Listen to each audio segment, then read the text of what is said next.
Have you ever felt that the world is spinning out of control, that everything is collapsing into chaos, and no one seems to know what comes next? But the truth has always been here, hidden in plain sight, written thousands of years ago by prophets moved by the Spirit of God, preserved through fire and blood. And now, in this moment of global confusion, it calls out louder than ever.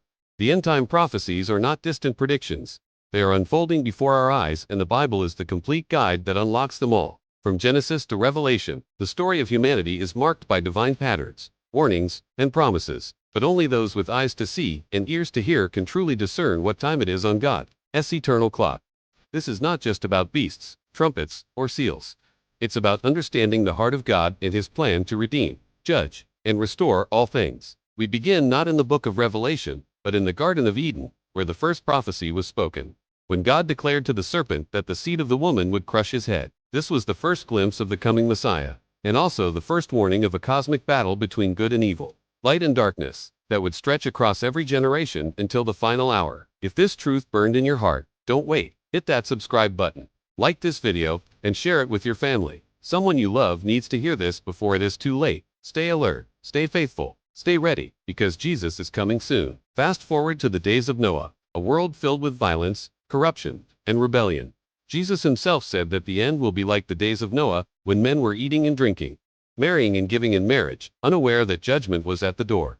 But Noah found grace. He was warned of things not yet seen, and built an ark to save his household. The flood came not just as destruction, but as a prophetic pattern of what is to come. Then we come to Babel, where mankind tried to build a tower to the heavens, seeking to make a name for themselves without God. This too is a shadow of the final rebellion, when the world will unite under one leader, one government, one voice that blasphemes the heavens, only to be brought down by fire from above. The prophets continued the warnings. Isaiah saw the day of the Lord as a day of wrath and trembling, when the stars would fall and the heavens would be rolled up like a scroll. Daniel saw the rise and fall of empires, the little horn, the abomination of desolation, and the final kingdom that crushes all others. Ezekiel saw the valley of dry bones rise again, and Gog and Magog prepare for war against God's people. And then came Jesus, who did not avoid the topic of the end times, but spoke clearly. Wars and rumors of wars, nations rising against nations, pestilences, earthquakes, false messiahs, betrayal, hatred, and love growing cold. But the end is not chaos, it is calculated, directed, and rected, and fully known to the Ancient of Days. Nothing is out of place. Every sign is a trumpet call to repentance and preparation. He warned of the great tribulation, a time of distress the world has never seen, and he spoke of his return, like lightning from the east to the west. Not quietly, not secretly, but with the sound of a trumpet and the voice of an archangel, when every eye shall see him, even those who pierced him. The Son of Man, coming in the clouds, not as a lamb, but as the Lion of Judah, with fire in his eyes, and a sword in his mouth. Paul confirmed this in his letters, saying that the man of sin must be revealed, the restrainer removed, and a great falling away will occur. But those who love the truth will not be deceived. They will stand firm, even in the midst of persecution, because they know that the return of Christ is not a myth, but the ultimate fulfillment of all prophecy. Revelation gives us the final pieces. A world marked with the number of the beast, where no one can buy or sell without it. Two witnesses proclaiming truth in the face of death. A great dragon enraged against the woman and her offspring.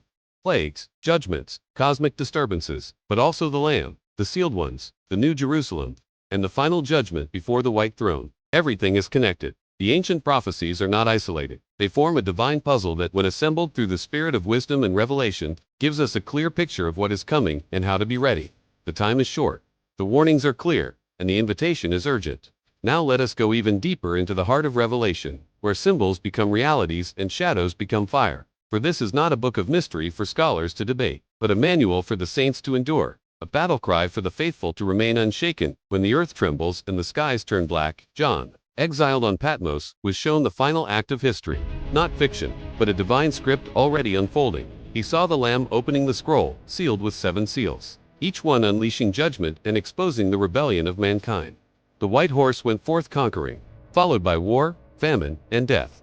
These are not just natural events, but spiritual shifts, markers in time that tell us the final hour is approaching. The martyrs cried out from under the altar, "How long, O Lord?" And they were told to rest a little longer, because justice delayed is not justice denied. God is patient, not willing that any should perish. But there comes a moment when mercy gives way to judgment and the lion roars. The 7th seal brings silence in heaven, a dramatic pause before the trumpets, a pause that shakes the soul. And then come the trumpet blasts, hail and fire, burning mountains, stars falling, rivers turning bitter, the sun darkened, the earth itself groaning under the weight of sin and rebellion. These are not metaphors. These are divine wake-up calls for a world that refuses to bow. Then appears the great sign in heaven.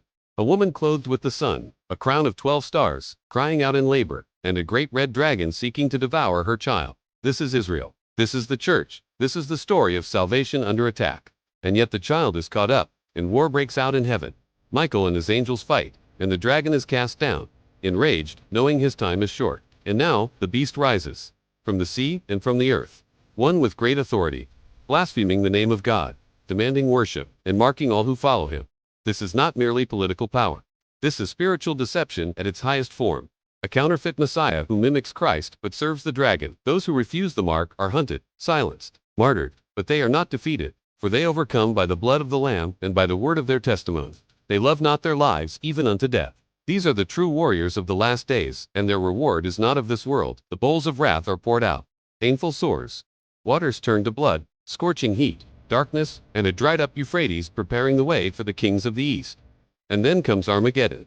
The nations gathered for war, thinking they can overthrow the Almighty.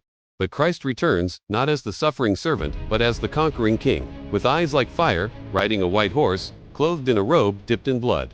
He strikes the nations with the sword of his mouth. The beast and the false prophet are cast into the lake of fire. Satan is bound, and the saints reign with Christ for 1,000 years. The millennium is not symbolic, it is real, and it is glorious. But even after 1,000 years, rebellion rises again. Gog and Magog gather for one final war, but fire falls from heaven and consumes them. And now, at last, the great white throne is set.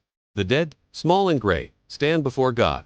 Books are opened, and if anyone's name is not found in the book of life, they are cast into the second death. But for those whose names are written in the Lamb's book, a new heaven, a new earth, and the holy city. No more death, no more pain, no more tears.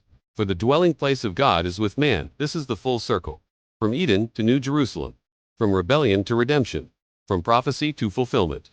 And the Spirit still says, "Come, let the one who is thirsty come. Let the one who hears say, Come, for the time is near." And blessed is the one who keeps the words of this prophecy. The Bible is not just a book. It is a living sword, and every end-time prophecy is a call to choose. Whom will you follow? Whom will you serve? Where will you stand when the final trumpet sounds? If this truth burned in your heart, don't wait. Hit that subscribe button. Like this video, and share it with your family. Someone you love needs to hear this before it is too late. Stay alert, stay faithful, stay ready, because Jesus is coming soon.